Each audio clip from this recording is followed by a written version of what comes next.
Some people say like this. ചിലരിങ്ങനെ പറയാറുണ്ട്, God told me to start a church. ദൈവം എന്നോട് ഒരു സഭ തുടങ്ങാൻ പറഞ്ഞു. Fool. അതൊരു മഠയത്തരമാണ്. God will never ask you to start a church. ദൈവം ഒരിക്കലും നിന്നോട് ഒരു സഭ തുടങ്ങാൻ പറയില്ല. Church is evolved by God himself.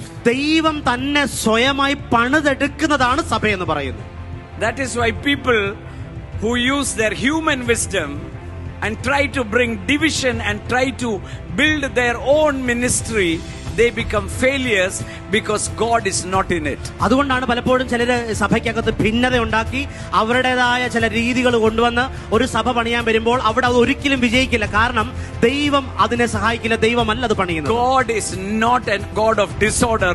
He is a God of order. അവൻ വ്യവസ്ഥകളില്ലാത്തവനല്ല ദൈവം. ദൈവം സകലതും വ്യവസ്ഥകളോടുകൂടെ ചെയ്യുന്നവനാണ്. Hallelujah. Hallelujah.